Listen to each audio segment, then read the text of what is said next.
So I'm Al Preston, and we have these Stroke Buddies, Stroke Survivors Support Group meetings every Tuesday where we focus on recovery and science, and usually at 11 o'clock. Today we're doing it at 2 o'clock, and we have a special guest with us today, and that's my friend and doctor of physical therapy, Nidia Darby. And I met Nydia, I guess I kind of became aware of her, and then I realized that my daughter knew her. And after a year or so of talking back and forth, I was visiting in San Antonio, and my daughter was kind enough to make a introduction, and I took a private lesson with Nydia. I think we met in the driveway, and before the private lesson started, we walked inside. I believe, I don't usually do this or say this, but I believe I said to you,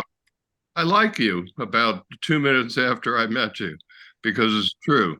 Look at that smile. How could you not like somebody that warm? So anyway, we took a private lesson. I learned a lot, and we've kind of stayed in touch. And so I thought, well, I've wanted to invite her, Nydia, for a while, and I thought this was a perfect opportunity because she's just written a book called Therapeutic Yoga Works. My copy arrived about 2 days ago. Of course, I haven't finished it yet, but I'm looking forward to it. Well, it's chock full of detailed information, and I'm sure it's. I will read it. And I'm sure it's going to be useful for us. So, Nydia, I guess I wanted to start off by having you tell us a little bit about. I mean, don't go back to your childhood, but unless it's relevant. But what made you become a PT, and what did you find out about physical therapy that made you, I wouldn't say turn your back on it, develop techniques to enhance it? That's maybe a better way of putting it. Everybody in this community can give you their opinion about physical therapy and how it's good for us and how it lets us down, but we're here to listen to you, so I'll let you talk.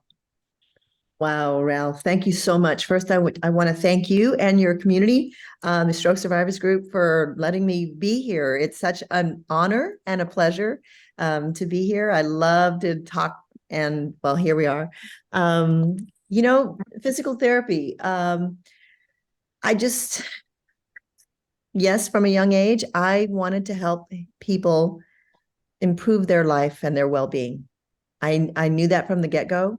And so physical therapy was a logical step for me. I thought I was going to go into medicine and be a physician, and I was kind of on track to go that way. But I realized as a young person that it was going to take a long time. And despite all the time that it would take to become a physician, there was something that I realized very early on, is that you only spent about 5 minutes, 2 minutes, 5 minutes, 7 minutes with the physician in their office. And I had some, medical issues as a young person with stress that was brought on by stress. And when I realized that I wouldn't spend that much time with my patients, I kind of thought, well, that's not what I want to do. I like people. I love being in community, and I love, talking to others and helping them. And so I thought, okay, let's rethink this. So I opened up a course manual. I was going to go to school, and I this is back in the day when there was actually a course manual, and I saw physical therapy, and it said physical therapists help people rehabilitate after an injury or after an illness, and kind of went on, and I went, yeah, that sounds like me. And they exercise, and that sounds like me. So went to PT school, and just started working as a clinician. I've been teaching exercise since I was 15 years old. So physical therapy and fitness was something I was like, that made sense to me. And so when I became a physical therapist, went through the curriculum, still teaching exercise classes and training people on one-on-one. It was just kind of a natural thing for me to do it after I graduated. And then as I was a clinician, Many of you have had physical therapy, so we're at the outpatient clinic, but I've worked in inpatient right after, if you had a stroke or an injury, we're there at the hospital and we're there ready to help you. And so as I was doing that, I was still teaching exercise at least once a week. I liked it. I met, and I shared this with Ralph when we met. I met some of the healthiest individuals that I'd ever met in my 20s, early on, that it influenced me. And I had to ask each one of them, and they were for all ages, backgrounds, histories, you name it, different medical histories and neurological histories. They had three things in common, these healthy individuals. They had a positive outlook on life. They moved or were physically active daily. It wasn't always fancy or structured, but they were active. And they had a belief in a higher power. And I saw it over and over and over again in the healthiest. So, to make a really long, convoluted story short, I started looking and reading about things that I might be able to get those three things. Tai Chi, Qigong, Eastern medicine, yoga, Pilates. I was reading all these books and doing all these different activities. And my husband is also a physical therapist. And so he's looking at me like, okay, what are you doing now? And hey, get over here. Let's do this together. And well, over some time, the yoga just stuck. It made sense to me. And because exercise is second nature, even at that time, one day after about a year of reading about yoga, I put the book down and I looked at the picture and I went, okay, put your arms over here and do like that. And okay. And I started doing the physical practice. But I didn't realize is that there was so much more to yoga and the yoga lifestyle. But many people like myself, we start with the physical because that's palpable. It's something you can do. And so that's what I did. I was doing the practice over some time. I didn't have a yoga teacher and I wasn't planning to do what I do these days with yoga. I just was trying to do something for me. I noticed that my practice helped me to calm my nervous system down.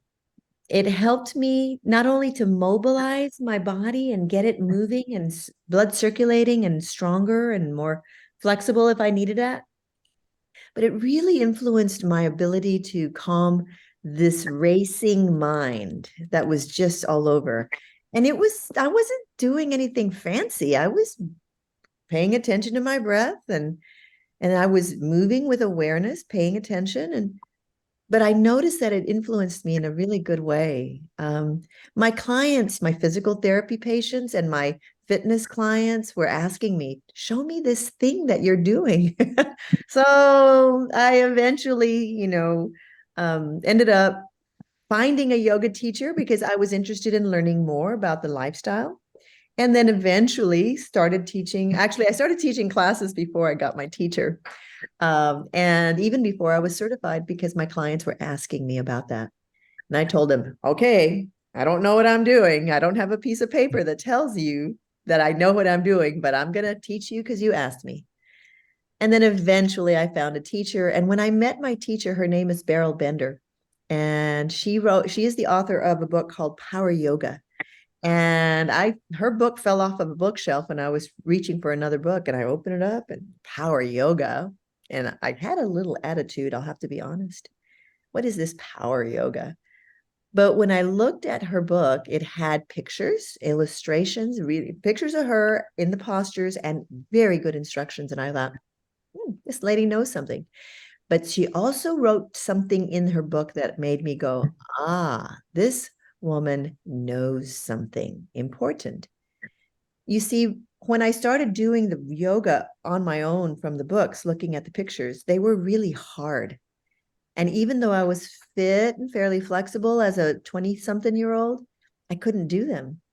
And, we've got one man standing on one leg with his other leg behind his head, and I'm intrigued by it, right? It's like, ooh. But then it's a bit much. So I began to change the postures to create variations, modifications. Well, in my teacher Beryl's book, she actually talked about, hey, if you can't do it like this, try it like that. And I went, I think I want to study with her. So another really long story, but I ended up meeting her, and we still know each other to this day. I host her at my studio, and it's been 20 years this year that we've been studying, and she's not only just a teacher to me, she's a friend and a mentor and family. So yeah, that's a long one, huh, Ralph? It is, that's what it takes. It's a big, long journey. So But obviously you were you asked me a practicing. question Go though ahead. that I didn't. You asked me a question that I didn't answer.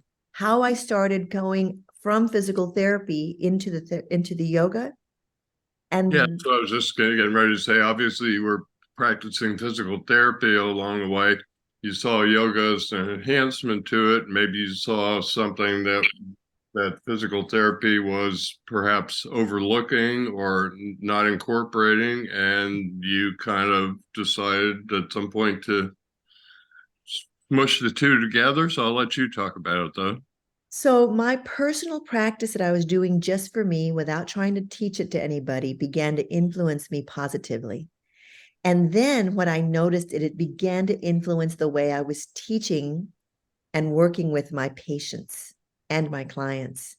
I started using, because I could tell one of the things that we didn't do, we learned about the physiology as physical therapists, but we didn't really teach about how important breathing was and how it really is the foundation of life. And so that was the most important thing that I started implementing with my patients is I would notice that when they would get nervous or stressed, hey, you all know, as we all, any one of us who have had an injury or a surgery or, an illness, it's quite stressful when we are not our own self, when we are out of sorts. And so I noticed that my clients did so much better. My patients did better when I'd say, hey, let's take a moment and let's breathe together. And we would do that, and it would settle their nervous system, it would calm them down to allow us then to work together. Sometimes it was because of pain that was in limiting their situation, or because there was muscular weakness, or there was lack of sensation, or there was too much muscular tension. Some of you have experienced, increased tone as you're on your way back, after a stroke. And so the breathing was a foundation, and the awareness, paying attention carefully to how our body was responding to the activities. That's how yoga began to influence everything that I was doing. And after a while, I couldn't I couldn't separate them. And I'll say it very directly. There was a moment when I had a client who asked me to help her with some back pain. And she said to me very directly, but Nydia, I understand that you do yoga. My personal faith and my background doesn't allow me to do any yoga. And I had to tell her very honestly that I couldn't separate it anymore. There was no separation.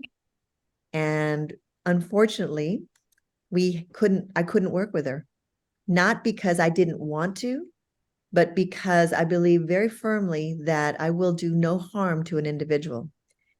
I was lucky. She was very honest with me about her, situation about the yoga, not, it being allowed in her life. And so I did refer her to an excellent physical therapist who could help her. But, it is something that kind of comes up sometimes. So here we are. All right. Um, so as you did more and more of this, I kind of felt like when I met you, you were kind of on a mission. In fact, I asked you, I wasn't sure how you would feel about me recording our private lesson. And then after you said yes, I took another step and said, well, how would you feel about me putting it on my YouTube channel? And you said to me, great, you can help me spread the word. And I said, this is my gal. Um, so, I mean, that's what gave me the feeling that, you're kind of on a mission. And I think it is to bring this merging of the two practices together to other physical therapists. Just like we have a yoga teacher in our community who wants to get every other yoga teacher out there teaching adaptive yoga. And one of Ralph's goals is to try and bring yoga to any and all stroke survivors, because I think it's been really beneficial for me, and I think it is for a number of people. And not just the stretching and everything, because you're touching on breath. Angelia's here. She's our breath instructor, and we do breathing classes every week. And, so it's uh,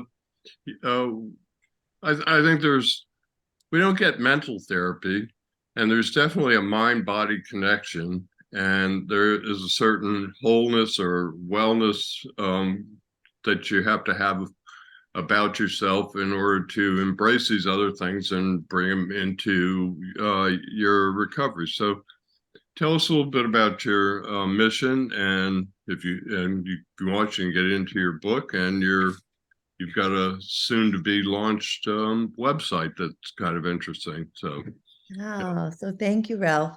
My mission is to help people learn how to care for themselves for the long term, to use therapeutic yoga, awareness practices, the breath, to help them move into the next few decades with grace.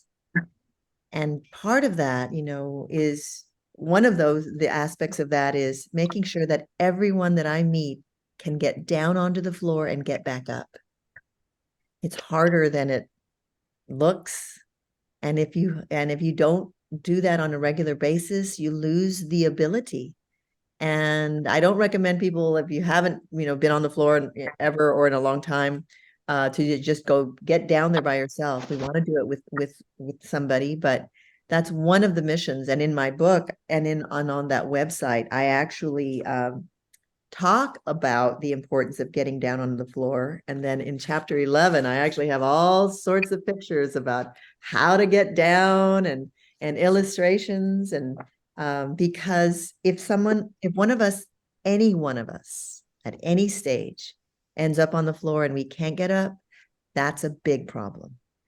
Depending on the weather, depending on our environment, it could mean the end of our days. And that's unacceptable in my heart. I think that if we can, we should try. And so in the book, that my Therapeutic Yoga Works book, actually, it's really a story about a woman with back pain. And I decided to write about this and back pain because it's my first ever book that I'm publishing. And I'll be honest, I didn't know if I would like the process of writing. It was my first time to do it. And I thought, if I write a book about something else, people can't really relate to it. If I was writing about the method that I created or some of the history or whatever. But I thought, everybody has a spine. And unfortunately, many of us have had back pain. Give me one of these if you've had a little bit of back pain or discomfort. Yeah. Oh, I have. And, I speak from experience too, and I've had my share of falls and sprains and strains. And so I decided write about back pain because everybody has a spine. And unfortunately, everybody's probably had a little bit of back pain in their past.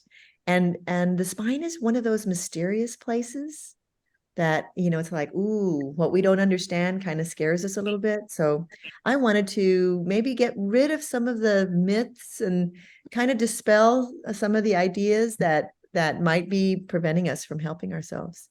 And so, yeah, the book and its website, the website is coming soon. And on the website, every activity that I have in the book, which are gentle therapeutic yoga practices that almost anyone can do, truly. The only thing that you have to do is breathe. A t-shirt. It's there. The videos are on the website and downloadable content. And you can purchase the book and you'll see, that there's a QR code in there and you can actually go click on it. But I'm going to be really direct. You don't have to buy the book to have access to this website, because this website, therapeuticyogaworks.com, is going to actually, it's a way for me to communicate with you.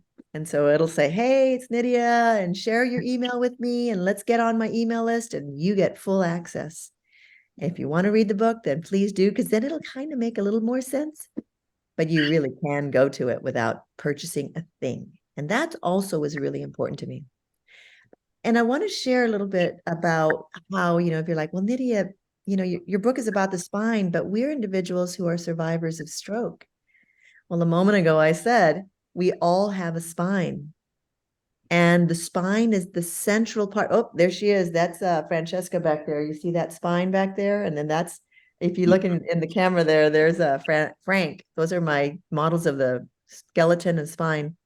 But we all have a spine, and the spine is a very important structure in our bodies that supports us, that houses the nervous system, the spinal cord, and it allows for all of the nerve activity going out as well as information coming back in and back up into the brain. So I'm very comfortable sharing with individuals who may be survivors of stroke that it's an important thing to care for your spine for the long term.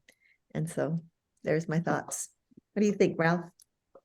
Well, a couple things. One was you told me that all of us as stroke survivors have dealt with getting down on the ground and getting back up, because that's real important. And it's typically something, there's few people who have strokes that are mostly brain fog and overwhelming and things like that. But most stroke survivors have physical issues that generally cause them, particularly in the beginning, not to be able to get down on the ground and get back up. That lets out a lot of core work, and I'm a big believer in core work, because the core is a lot like the spine. Well, it It's all holds in there. everything in place, and you want to get your arm and shoulder back, it's connected to your core. You want to walk right, you better have good transverse abdominals and strong core. It's also important for balance. So yeah, it's something that we all have dealt with. And then we started the lesson. You said, well, we're going to get down and back up using sun salutation. And I didn't say it to you. You probably saw it in my eyes, though. I went, we are. I've never done that before, and we've got a camera running, but you're very good. And I managed to do it. And I'm saying that not to toot my own horn, but to tell other people out there that while you might have a little bit of trepidation about something, if you don't try it, you don't know. And I learned a lot in that lesson. One was that maybe I shouldn't be quite so trepidatious about doing things. Let's see, what else did you talk about that I wanted to comment on? I think it's noble of you to offer all this stuff through the website, because, when you tell people you don't have to buy the book, could be argued that you're hurting book sales. I'm working on like a little meme based on the conversation we had on the phone about 10 days or 2 weeks ago, and that it's rough still, but it's more important to help people than it is to make money. You can't take it with you.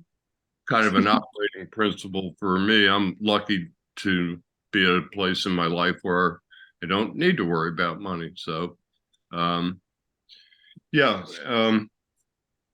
So let's talk a little bit more about what you think, how you think therapeutic yoga is beneficial and can be utilized by us as stroke survivors, because most everybody here is in the middle of recovery. Well, we're all in the middle of recovery, because recovery doesn't really stop. Oh yeah, one more thing before you launch into that. You made me think about something when you said, are you preparing? You didn't say it directly to me, but it's one of your thoughts. Are you ready for your next best decade? And I thought, I haven't thought about it. I'm 73 years old. I haven't thought about my next decade and making it the best decade that it can be. Because I'll be 83, and at some point you're getting up there, aren't you? So you changed my thinking on that, in terms of like, well, maybe I should be thinking about long-term recovery, and we're all in it for life. I mean, I wrote a motivational speech a little more than a year after my stroke, and I called it "In for the Long Haul," because I was trying to convince other stroke survivors that recovery is really a lifelong process, and you can be and you should be okay with that. And I was okay with that. So, anyway, so what are your thoughts on utilizing some of your techniques in terms of stroke recovery? This is what. Well, because Ralph, it's a beautiful question because we're working in my practice as I like to share it. It really is about helping to down regulate the nervous system and bring us into balance. And if we're not familiar, if you're like, what is she talking about, this nervous system and this down regulation and all this stuff? Well, those of you who are familiar enough, you know that we have, or you've heard us, that we have a stress response, right? I think everybody knows we have a stress response. It's like, oh my gosh, where are my keys? And I need to be somewhere. And oh my gosh. And we go walking around the house and we're just like, not breathing. And we're just kind of like, I got to get my keys. I got to get there. And someone's waiting for me. And our heart is beating and we're starting to sweat and we're all of this, that's a stress response. It's similar to, some of us have heard, if the jaguar is chasing you, well, that's another stress response. Something's about to try to eat me. So you're going and your heart and adrenaline and all this stuff. The opposite of the stress response, which is very, very, very beneficial. So when we say, oh my gosh, but I don't want to be stressed. Actually, we do want to have stress in our lives so that it will save our life when needed, right? It's important. But often the times we have too much stress in our life.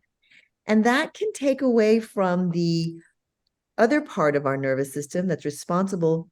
They often call it the relaxation response, but it really is, it's the part of the nervous system that nourishes and honors all of the internal organs in your torso, your heart, your lungs, your liver, your kidneys, your adrenal glands, your gut, your pelvic organs, everything that's in there. When we are in a high stress mode, energy is being diverted to your muscles and your tissues to get you fighting for life. And that energy gets diverted from your gut and your internal organs. And, anyone at any time, if I'm saying something that doesn't make sense, feel free to ask a question. And so when we are always worried about something, or when we are, in a rush all the time, or we've got deadlines and we're just overwhelmed, we're in a stress mode, and that can divert energy from our internal organs. And our internal organs are the ones that are responsible for our long-term health. As a stroke survivor, there's already been an insult, a challenge to the nervous system. But here's the cool thing about the nervous system is that it is pliable. It is healing. We didn't know back in the 90s how well the central nervous system could heal. We know now. And that's, as Ralph was saying, you're in continual recovery because what you're doing every day can influence your continued recovery and improving your everything, balance, coordination, strength, awareness, everything. And so my therapeutic yoga practices, I feel, can be very beneficial, and they have been because I've used them with individuals who are living after a stroke, because they tend to help to calm the person down, to allow that calming to then nourish and encourage the internal organ systems to function most effectively so that their long-term health can be improved. And when we have less stress and anxiety that comes along with that, then the individual is able to function more effectively.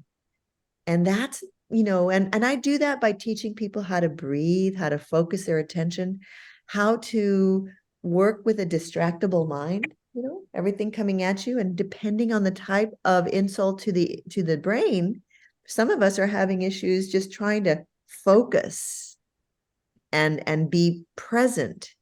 And so these types of practices are wonderful for helping individuals just connect and ground themselves to feel more confident in the day-to-day things, and especially when things get hard.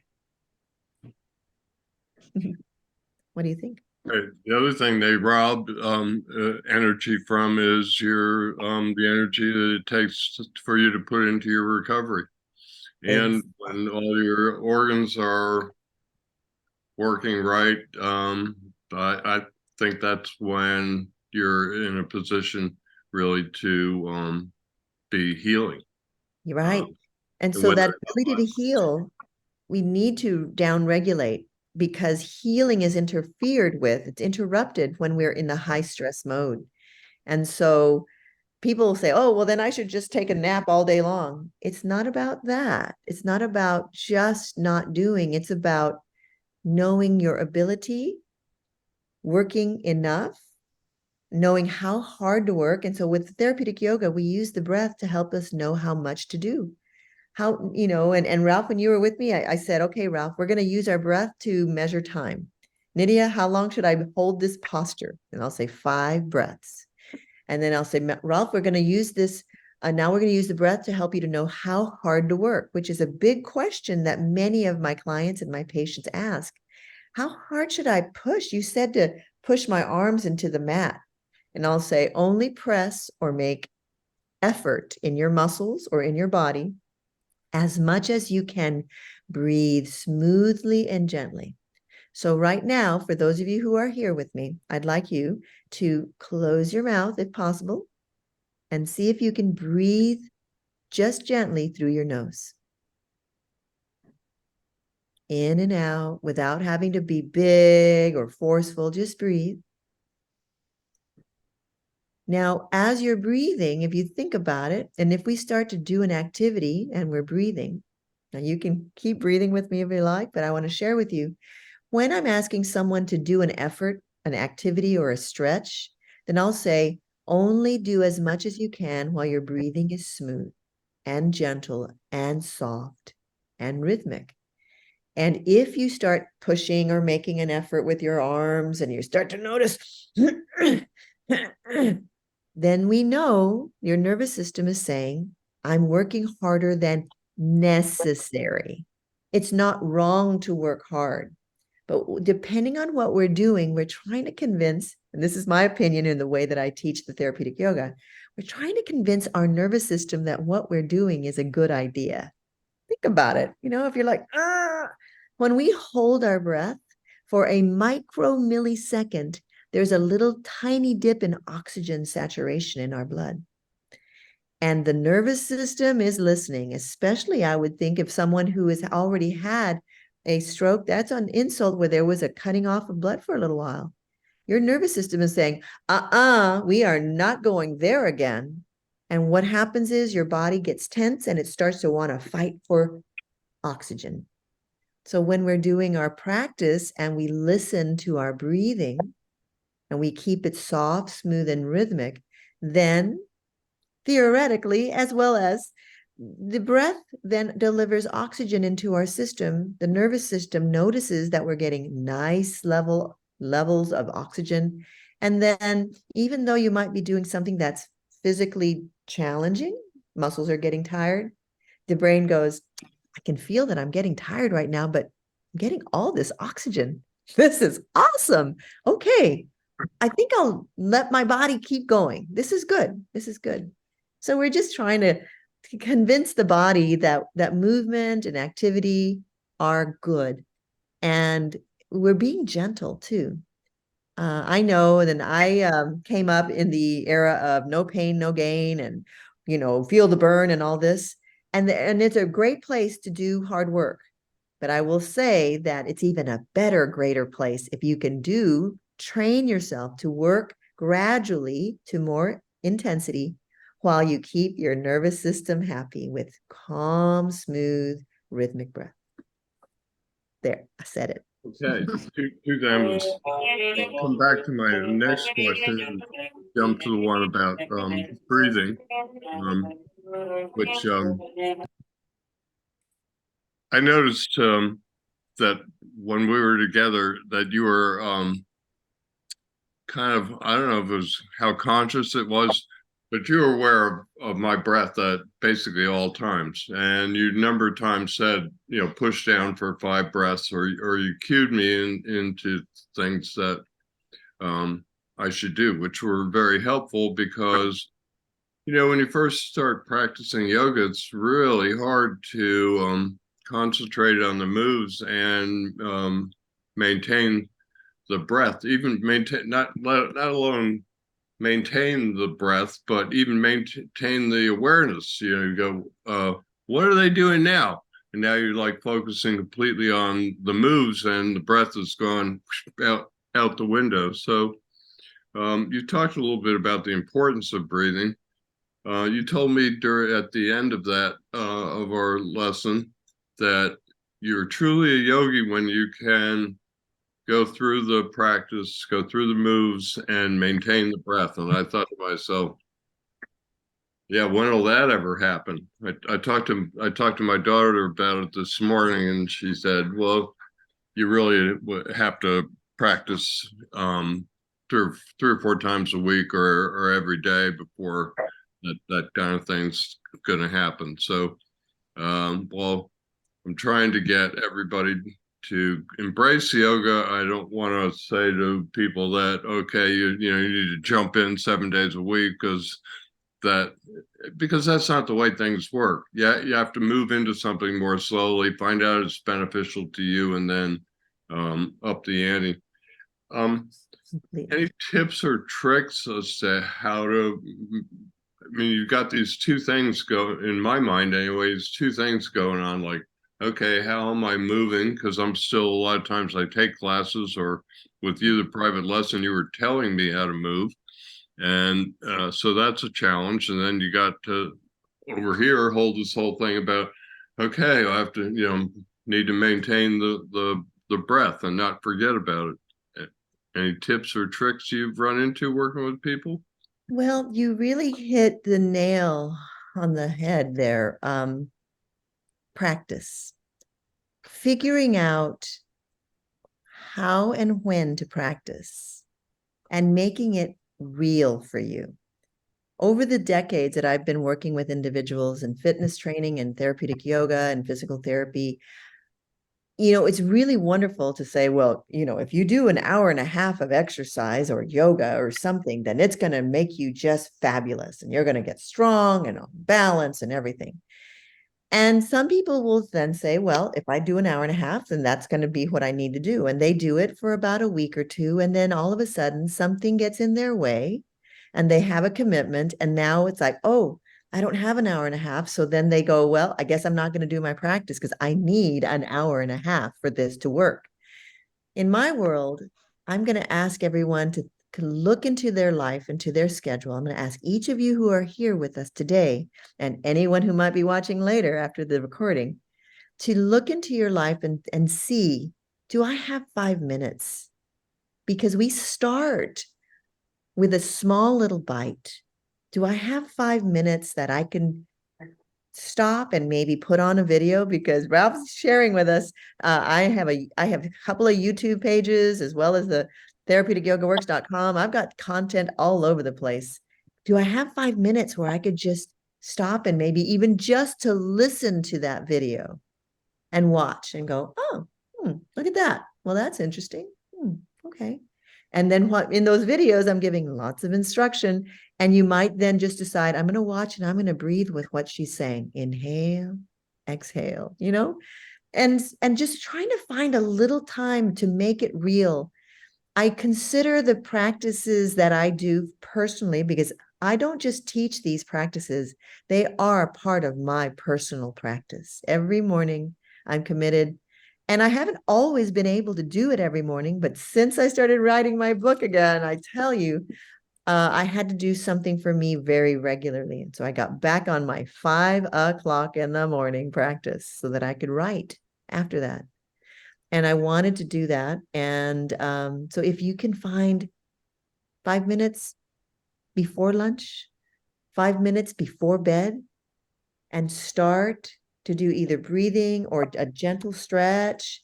If you get the access to the website or to the book, then you'll see a whole lot. We got over 20. I don't know how, I don't remember how many activities I have in there. It's like 27 or so. I've got a lot of activities in there that you could take one posture and just focus your attention on your breath and do that 1 2-minute posture. And that's a yoga practice. It doesn't have to be 2 hours worth. That's a great idea. And Angelia, does this sound familiar to you? I would think, since she's encouraged us to, like, just take that 5 minutes. If when you set yourself up for the hour and a half, you're setting yourself up for failure, if you will, because it's not maintainable, and you're not likely to do it long enough before that life event interrupts you, and you give up on the whole thing. Whereas if you take 5 minutes and you start finding it being beneficial, then maybe you carve out another 5 minutes, or you another time in the day, or you increase the time. You try doing two postures and stuff, and it tends to build on itself. That's the way I find with myself and with people that I've tried to help and coach. I always say men are like light switches and women are more like rheostats. You have to be more like a rheostat. You have to kind of like dial it up, you know? Like guys will say, well, starting Monday, I'm going to do an hour and a half of yoga and I'm going to do this and that and that. And yeah, and you're just setting yourself up for failure. If you slide into it a little bit by trying the 5 minute method, I think you're going to be more successful. At least that's the way it works with me. Uh, And for me as well, one of the things that I find is there are mornings when I'm like, oh gosh, my body is so tired. And I'm just like, how am I gonna do my practice? So I tell myself, Nydia, just get on your mat, go over there and breathe. And then I'll breathe for a while and I start feeling a little better. So then well, okay, now bring your knee into your chest and just breathe. And then I might go for then 10 minutes, 15 minutes. There are some mornings when I have gotten onto my mat and I went to go breathe and I fell asleep. Well, guess what? I must have needed the rest. So there, my practice was me going to lie on my mat and boom, my husband would walk by and go, well, that's a very interesting yoga practice you've got there. I'm like snoring. But we're listening to our body and we want to encourage it. What I typically find is if I can tell myself, Nydia, just get on the mat, start with one thing, it usually feels so good that I do another. And that's a great way to start. Also, not being hard on ourselves either. I yeah, personally am working on not being too hard on myself. Remember that whole feel the burn and you got to work hard, no pain, no gain? Well, that's hard to get rid of that. And so I try to practice what I preach. When I tell others to be gentle on themselves, then every moment of the day, I have to tell myself, remind myself to be gentle on myself. I would be lying to you if I told you anything different because just the way it is. And so every day is another opportunity to practice being gentle with me. yeah, I was just going to say one thing that works against you when you're trying to recover or build up a new practice is um, beating up on yourself, and that's why the setting yourself up. That's why saying, "Oh, well, I'll just do an hour and a half every day." That's why you're setting yourself up for failure because you can't do that, and then next thing you know, you're going to be beating up on yourself, and that's just real counterproductive. So it's like saying it's kind of like running. Sometimes when you don't feel like running, you just start running, and about 2 or 3 or 4 minutes later, all of a sudden your feet start getting into a rhythm, and your brain no longer is telling you, "Why are we doing this? Stop this now." So yeah, Exactly. sliding into things rather than like coming up with a big list of these are all the things I'm going to change on Monday. Uh, Works a lot better, especially if you're a guy. Women are I think, a little bit more able to see gray. than guys. Sometimes, I'm pretty much, I'm a recovering type A personality. And it's taken me years. I'm still in recovery. I am so like, let's go, go, go. And it's just like, whew, when I watch my type A start to rise, I'm like, down, girl, get down. Yeah, you're preaching to the choir here.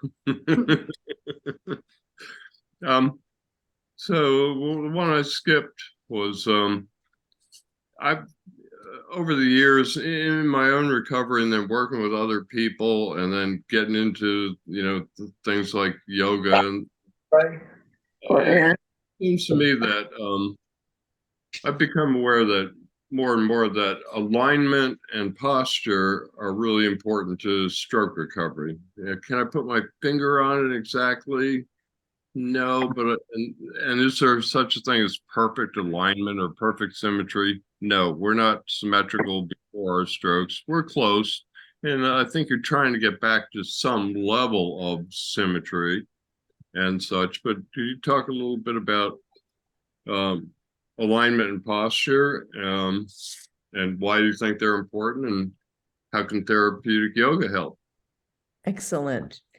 Well, the alignment of the body, and I love that you mentioned that we really aren't perfect. We tend to, and I've noticed this on myself as well as on my clients and my patients, we tend to really focus in on the discrepancy after an insult, after an injury, because now we're really noticing, wow, I never saw that my right shoulder was lower than my left. Well, here's information for those of you who don't know. Typically, your dominant arm and shoulder will be lower than your non-dominant. That is pretty common because you use it more. And so oftentimes we don't notice that until we had a problem. And then it's like, oh my gosh, look, my right shoulder's lower. And it was always that way. And so this balance and symmetry is really a relative thing. In our therapeutic yoga, when we think about posture and alignment, there's a couple of great reasons for trying to have better or improved posture. And one of them, which facilitates then your nervous system in a great way, is making certain that we move away from the slouched posture, because that compresses the lungs and your internal organs, and it then makes it hard for the air with oxygen to come into it. You also, when you're dealing and relating to another person, when we're here or here, they can't see our energy. They can't see our facial expressions. And so the difference between if I had come on to this program with all of you and I was kind of doing this, and you guys would be like, wow, what's going on there? Or if I went, lifted my torso and brought my shoulders back and down, and now you can see that I'm like, hi, everybody, and looking at you, and we're communicating, or get a good feel of what energy I'm conveying to you. And so upright, neutral, or balanced, as best as it can be, posture is really beneficial for the way that we communicate with the world, also the way that we feel within our own self. And yes, it is hard to have better posture. I'm not going to call perfect posture because perfect Yeah. posture does not exist. But improving our space, when we elevate our torso, draw the shoulders back and make space here, we're also making space along the vertebra of the spine. And that extra space allows for nutrients to come into the discs that help to keep the discs healthy. And then it helps you to move. There's one more thing that I found over the last now 20 years that contributes to the healthiest people I've ever met, and that is thoracic mobility. The ability for the rib cage and your chest to move when you inhale and exhale, as well as when you are moving. And think about it.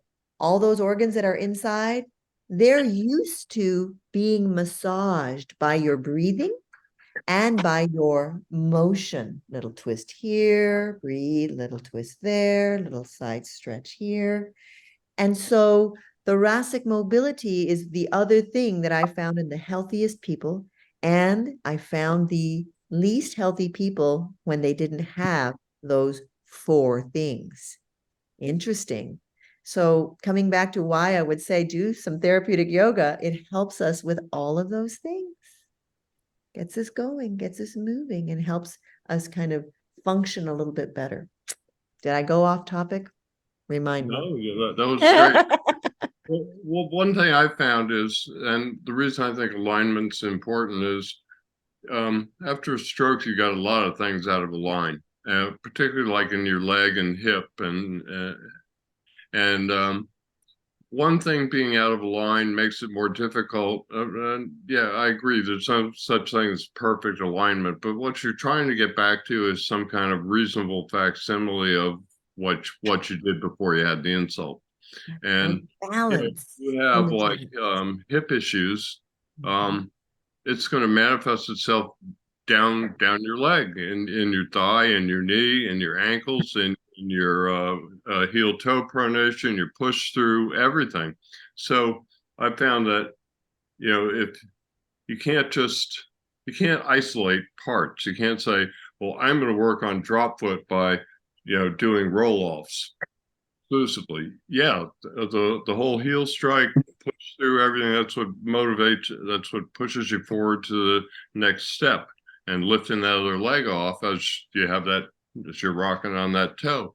But if you have hip issues, you can do that all day long, and you might improve your dorsal and plantarflexion, but you might improve your gait somewhat, but you can't ignore the other parts, the other mechanics. So that's one reason. I used to call it neutral.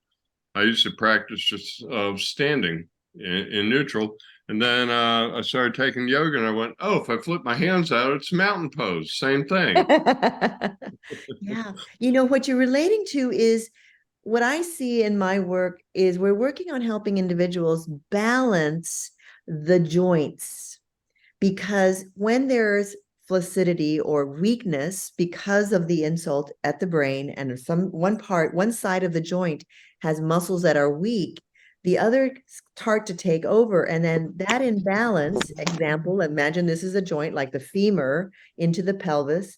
When muscles are imbalanced, then they're pulling, and they tend to encourage arthritic changes, arthritis, and that can create a lot of other challenges. So the alignment is important, trying to create symmetry, whatever the best that we can, but most effectively balance along the entire joint, front, back, and side of every joint. Helps. Good, great answer. Yeah, that imbalance. I didn't mention that. Well, you expressed it and made me think that, yeah, about compensation, because one of the things that you do early on is overcompensate with the unaffected side. And not only can you, well, some people actually end up with issues on their unaffected side from overcompensating, but more importantly, I found that bad habits are harder to unlearn than trying to learn good habits. Now, most of us go through stroke recovery, or a good bit of it, before we learn much of anything about what's a good habit versus a bad habit. So what part of the point of these communities is for some of us veterans, to try and convince other people to jump on your recovery, because burning neuroplasticity, having a pity party. Think about things like alignment and imbalances and such. As learn all you can as early as you can, because I found in my own personal situation that I was not ill-advised. I was slightly ill-advised, but I was somewhat non-advised about certain things. And because of that, I developed some bad habits that I then was advised about or became aware about. And they're really a lot more difficult to correct a bad habit than it is to, as you go through the process, to try and learn it, the right way. And of course, it's not something as simple as like you can't write a book and that everybody does follows every single thing like this, because all strokes are different and all bodies are different. And people who have, I find that the people who have some level of body awareness, and I'm still debating in my mind whether it's something you can develop or whether some people just have it and other people don't. But the people who have some level of body awareness and can focus their attention on themselves and learn from what their body's telling them tend to do better than people who don't. And the people who don't, I don't know if it's an attitude or they don't have that body awareness, so they're lost, but they tend to be the just tell me what to do and I'll do it type people. Yeah. Uh, The and awareness of our own body, that's a very in-depth discussion because in my work over the decades, I have met many people for many different reasons who have disconnected from their own body. And there are sources of trauma, some are emotional, some are physical, some are, and in my book, I talk a little bit about that. I am not a trauma expert. I have wonderful peers who are. Neil, there's some great people, and in my reference section, the back of the book, I refer to a lot of that because there are experts who really have, a lot of information to share, but that being disconnected with our own body, sometimes there's more to it than, just saying, well, Nydia, just kind of, get in there and do your breath and feel this movement. Some of us have actually learned how not to feel because we use that to survive when things were very, very painful. And so, that discussion goes very, very deeper than I could even, address. But when we start a therapeutic yoga practice, one of the things that's happening is I'm working on helping an individual or a group of people begin the process of making that connection and step by step, breath by breath, so that they can then begin to be in their own body with some beginning of comfort or peace. And even when it's changed after a stroke, after an injury, beginning the process of being at peace with where they are and knowing that they are more than enough, that they're unlimited in their being of a wonderful, loving, and compassionate human, that they're deserving of all the good things. And so we just start slow, do the best we can. and I don't know what kind of uh, time schedule you're on, but I thought I would just quickly ask if anybody in the groups got any questions that they would like to ask. Um, I do. okay, go ahead, Winnie. She mentioned something about getting down on the floor. What is the best way to do that? Great question. Okay, so if we've got a few minutes, I purposely set myself up so that hopefully you can see. All right. Ta-da! Hi. Okay. Can you hear me okay? Yes. All Yes. right. Now, a lot of it depends upon our ability to begin with. If we're standing or using an assistive device, then it changes a little bit.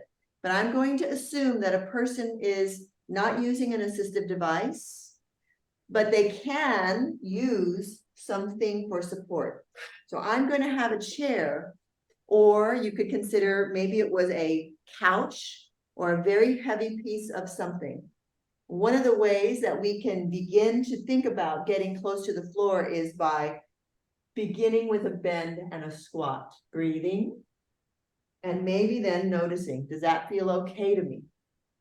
From there, can I put my hands on something?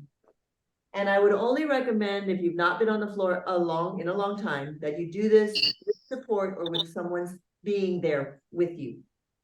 From here, you could put hands on a chair or something very sturdy and decide, okay, how does this feel if I bend my knees a little bit? Oh, because you need strength in your arms. And some individuals will put one leg forward and we'll call it, this is my strongest leg and my not as strong leg behind me. And I might come on my elbows, breathing, and figure out, how does that feel? And if this feels weird, strange, scary, then I'll say, okay, that's good. That's enough. Breathe, breathe, breathe. Whew. And then I'll come and I'll sit down for a moment. Because you want to be listening. How am I feeling when I do this? And if someone then, maybe you'll practice that for a little bit, bring a leg forward, bring my right leg back, and then I'll begin to bend and see, can I come down? Can I come down? Do I feel comfortable? From here, depending, again, everyone's different. If I had a left arm that's not doing its full duty, then that ups the ante because this left arm is nearly as strong. But from here, then I might, if both of my arms are relatively doing their thing, I could come here and get on hands and knees. And then maybe, I mean, the whole process, woo, I could go in. This is actually on my website, therapeuticyogaworks.com, in the book. And I talk about how to do it. Quite frankly, then getting up, we want to say, well, this is my stronger leg. I'm going to bring it forward and get my head down, and I'm gonna have to push, and lift my bottom up to get me here. To then slowly come and go, whoo, okay, I made it, I'm good. But I teach a variation of a sun salutation for individuals who are able to stand. We could inhale, exhale, bend, inhale. If I'm using a chair, then I'll put my hands on a chair and step back and stretch. And then I might inhale and bend, exhale. So I got many different ways that I teach people. It all depends, inhale and exhale, on the person, breathing, inhale and exhale. So many different ways. That's a gentle example of the variations of ways to get down onto the floor. What a great question. I hope that you'll consider looking at my therapeuticyogaworks.com website, because I have several videos. One of them is just about me lying on the floor saying, now I'm getting up. So do take a look at that. The website is almost ready. But once it's ready, it will be open and it's free access. And what you will do is you will share with me your email, because I want to be able to continue to communicate with you and say, hey, it's Nydia. This is what we're doing these days. I made a video and you can go check it out, or stuff like that. Yeah, thank you so much. Asking. By the way, she didn't give me a chair. I didn't. I was rude and mean to him. I said, all right, Ralph, let's go see what you're going to do. During the time when I spend with someone, it's an assessment time. So I'm looking to see what they're capable of. I am watching very carefully. And if he needed it, or if he just demonstrated that he might not be capable, then chair comes out. It's a magic thing, right? But Ralph mentioned something about having a positive outlook and believing in yourself. This is very important. So I actually do the same thing with my clients. I won't go, oh, here comes Ralph. He's a survivor of stroke. Oh, he probably needs a lot of help because, well, here comes Ralph. Let's see what he can do. This is awesome. Because we're amazing. The way that we're created, beyond amazing. And we have unlimited potential for healing and regenerative growth in our nervous system and beyond. So you just got to think about it. Thank you so much.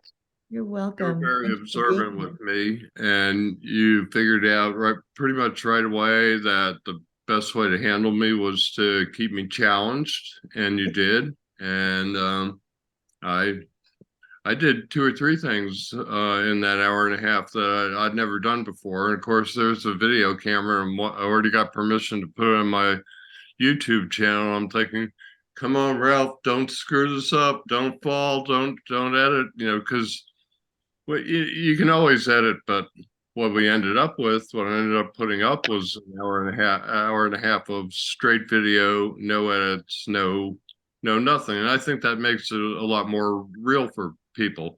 It's one reason that I could hire an actor and have you give the actor a lesson. It's the same reason, like when I screw up with my camera guy, I just go, keep rolling. And because there's a certain authenticity about it with me doing it, because I'm sure if you watch that video full screen, you watch my face, I'm sure there's a few times where I'm going, oh boy, here we go.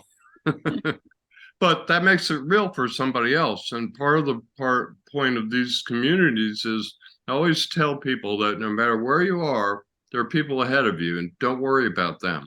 Don't compare. Don't worry about them. Learn from them if you can. But more importantly, no matter where you are in your journey, you're ahead of other people, and you do have something to share. And part of that can be some inspiration or hope, because we all like to see somebody else who did it, because it kind of makes us feel like, well, damn, he just did a sun salutation, never done one before. Maybe I can. Maybe I ought to get somebody to help me with it. Absolutely. And that's definitely good advice, because otherwise you might be calling for somebody on your phone for somebody to get you up off the floor. Right. So to have somebody around. So you figured me out. Like, I even said something at the end when we were saying goodbye. I said, I couldn't believe you just figured me out like that in 5 minutes. Of course, I figured out I liked you in 3 minutes. So feelings mutual. I wish we were closer, and but I'm thrilled that you're willing to do this, and about your website and everything, because I think it'll be a valuable resource. And one of the things that I ought to do is, part of what I say I do is, try and be a conduit. Not everybody's going to read your book, and not everybody's going to get all the concepts in it. So if I was, what I ought to do is read it and get some of the concepts, and then go on your website, and then I can make it a part of my whole referral thing. Because I say, well, you could try this. So I could say, well, you could try this thing on Nydia's website that, I think will be beneficial for what you're trying to do. And I think that's a great idea. I think that if you read the book, do the practices, you're going to embody it, and you're going to be able to then let others know who have your similar experience how it may or may not be effective for them. That is a gift that you're giving to yourself, but you are also giving to others. We always need to remember to give to ourselves as well. Well, yeah, I have to be able to understand it in order to explain it. It's, same thing as making a video. I can't tell the story unless I know the story, and living the story, is always a good way to know it. And, I was aware of this. I do have to say that Angelia made me much more aware of this about a month ago. We were talking about the wellness groups grown from 400 to 4,400 in 5 months, and we love the energy that's going on there. And she said something like, well, I really love that, I've always called myself a conduit. She said, I love that you you find these things, learn them, and then bring them to the rest of us. So I'm try and do that with the therapeutic yoga practice, because I think it would be beneficial to me. What I'm hearing here is I need to start doing a little bit more than the Sunday chair yoga class and the one with Rachel. I need to get my own practice going. And when, the thing is, I'm saying this to other people out there listening, not necessarily, not you, Nydia, because I know you know this, but when you're early on with yoga, you look to the teacher and you don't think, you know how to do it. And at some point, it's like anything. It's like riding a bike. You have to try and ride a bike without your parent holding on to the seat. So it's time for me to like establish my practice instead of going to other people's, going to classes. But I still have this nagging feeling that there's like, and I know it's silly because Angelia and I also talked about this in terms of breathing. And she had a friend who said, well, if you feel like you're doing it wrong, you're probably doing it right. So at some point, you just have to, it would be better for me. It's like running around the pool and putting your toe in the water and never jumping in. It'd be better for me to jump in on whatever level and establish my own personal practice and learn from it and adapt it than it would be to keep running around the pool, feeling the water temperature. So here's the thing that I didn't mention, that if those who do read the book will learn that I am not just someone who does yoga and says yoga is good for you. I am a therapeutic yoga and cancer researcher. We have been published multiple times. I am the interventionist. I create the therapeutic yoga practices that we have used since 2009 with the University of Texas Health Science Center in San Antonio. We are published. I know, and I can tell each of you that if you do therapeutic yoga at least 3 times a week for 4 to 6 months, you will be able to improve your respiratory capacity, your ability to breathe, your mobility, your flexibility, your strength. You will also, in our most recent research, we saw a reduction in inflammatory cytokines. English, you can reduce inflammation in your body by doing therapeutic yoga at least 3 times a week for 4 to 6 months. And we have so many improved balance. We have cortisol levels that are reduced. We have all these results from our research, and we're continuing with our research. So there's science that backs what Ralph is bringing to share with us today with everyone. So it's not just me saying it's good for you. It really is. So I really appreciate you having me on. And I really appreciate those of you who are here listening and, hanging Well, out. the other thing is you have a bunch of word salad after your name, but one of the real important ones says DPT, which means you're Doctor of Physical Therapy, which, requires multiple years after a bachelor's degree. So, it's not, I always tell people, well, I always say, she's the real deal. That's what I say about you. She is the real deal. I had that personal experience, and you've reinforced it today. Wow. Thank you. Angelia, I can't believe you didn't. I see you a few times, just completely agreeing and getting it. So, Oh, 100%. Everything that you have said, not only have I lived it, and it has fully been such a transcending healing journey ever since I started it. And like, I happened into like a trauma yoga class and started, I couldn't even move. All I could do was breathe. And I just was blown away at how quickly things just began to change for me and my mobility, my vision returned, and it was just like one thing after another. And as soon as like those things, those tangible things started happening, I was so sold. I was like, oh my gosh, I'm over the moon about this. Let's just keep on going. And That's now, so like, great. I've become a breathwork facilitator and I love it. I've never done anything I love so much. Oh, how beautiful. That is such a great I'm share. really hoping to be able to go further and learn and do some training. I'm thinking about taking Rachel's program that she's working on and doing the Iyengar training with her.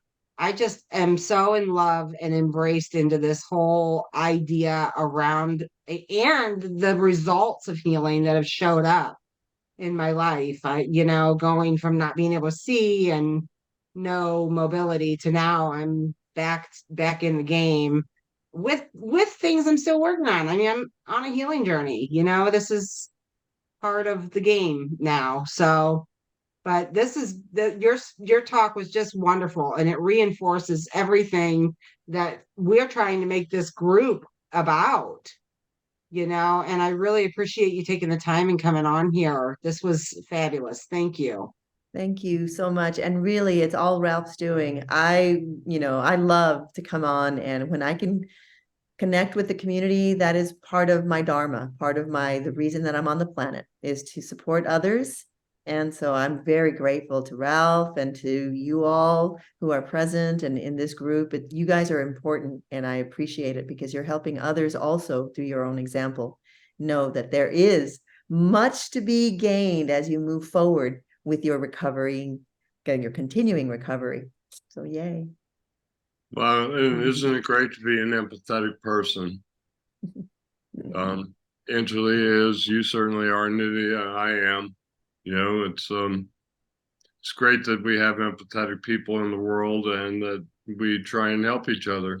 I didn't want to bash physical therapy, but everybody here has been let down by physical therapy in some ways or others. And it's very true that in any we profession, try and figure out things for ourselves and share them. And in any bring profession, we might find, some not so good apples. And so we got to elevate the good apples and continue to support them and also to speak directly. If something didn't go well, the communication wasn't effective, then we use our voice to also say, hey, we could have done this better. And that's important too, as part of our healing, being able to voice those things.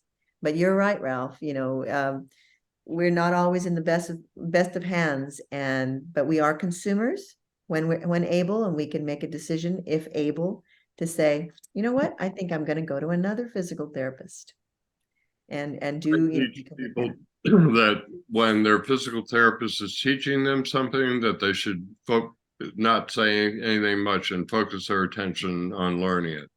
But I also tell people that when you're interacting, before and after beginning and end of the session, say that you ought to be talking half the time, that you and your physical therapist ought to be talking about your goals, that you ought to be asking for homework, and that you ought to do that homework, come back and demonstrate it, because when you do your homework, your physical therapist knows it. And people who are empathetic, who like you, when you said you knew early on you wanted to help people. So people that want to help people recognize the people that want to help themselves versus the people that come in and go, I'm here, make me better.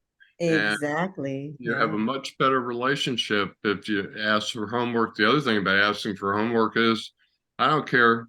You can go see the best physical therapist in the world for 45 minutes a week, but that's not enough. So doing the homework is important because you have to have a mindset of establishing a recovery practice, a yoga practice, a breathing practice, whatever you're going to practice to get better on your own at home. And sure, so you just had a brain insult, and now you have to figure out how to be your own best patient advocate, your own physical therapist, your own cheerleading team, and the list goes on and on and on. And we're not at our best, but those that try to rise to those occasions do a lot better. So that's what we try to encourage in the community. And hopefully some of the newer people can listen to some of us that have been around for a while. Excellent. Yes. And be careful what you say about, I want to be part of it, because I won't never pressure anybody, but I love it when people get not on a daily basis, but get involved in our community, come back. We've got Dr. Hessler just did his 7th presentation for us. How fabulous is that? And he's a neuroscientist. He teaches us about how the brain works. And so, knowledge is power. And sometimes you say, well, all she did was show us how to get up and down on a chair one way, but it's the mindset, it's the thinking about everything that's really key. Because if you have a proper mindset, you're going to do a lot better than if you don't. And Check out my website, check out my YouTube page. NidiasYogaTherapy.com is another one of my websites, and OpenHandInstitute.com is another website. But the YouTube pages, Nidia's Yoga Therapy, Open Hand Institute, those have a lot of free content. And I get on there, and you can subscribe, and it doesn't cost you anything. And then the website, therapeuticyogaworks.com, will well, be. I'll work with you. What I'll do is, there's a little thing called a description. They don't call it the description anymore. There's 3 little dots and it says more, and you click on that. I wish they'd left up description. But in the description, I'll put like a link to the Amazon, to the book, any and all websites, contact information, whatever you want, and not put whatever you don't want in there. And that way people can find you. I always do that. I appreciate that. Gosh. Well, we appreciate you coming, and this is a valuable book. I'm not twisting anybody's arm to buy it, but I don't see any harm in letting people know about good resources that are coming from somebody who's kind enough to share their knowledge with us. So really is a story, and it's read like a story, and it's like you're a fly on the wall in the room when I'm doing a private session with my client, Caroline. So you're going to experience what it's like to have a private session. an interesting approach to. And there's dialogue. Oh my goodness. I am so grateful to each of you. Yes, ma'am. The only thing we don't have is you to ask you questions. Oh, if you have a question, you can, Ralph has my email address. You can reach out and you can ask a question. If I can answer it, I will. And if I don't know how to answer that question, I'll tell you. But do reach out. It's not a problem. I don't mind that at all. All right. Thank you. But if that's something you want, I'll put it in that list. What we'll do is, when I get this edited, you and I will go back and forth, and we'll just establish, that little block of info for you. Okay, great. Thank you. Go ahead and put your biography after that. Make the links and things easier if they're closer to the top. That's right. But then, people who tune in didn't get to read the promotional stuff or your biography, and they haven't been to your website yet. So it's not a bad idea to plunk it in there. I'll do anything I can to help out anybody that helps out us. That's the way I look at it. So, thank you. I appreciate that. And you help me help others by getting the information out about this book. It is a passion project, but it is something I want as many people to know about, the process that I have put together over the last 40 years, combining fitness, physical therapy, and yoga. It works. All right. Well, on that note, we'll let you go. And thank you all so much. Thank you, Ralph. I look forward to reconnecting, and just let me know how I can be of service. Okay. Well, we appreciate that attitude, and you're coming on.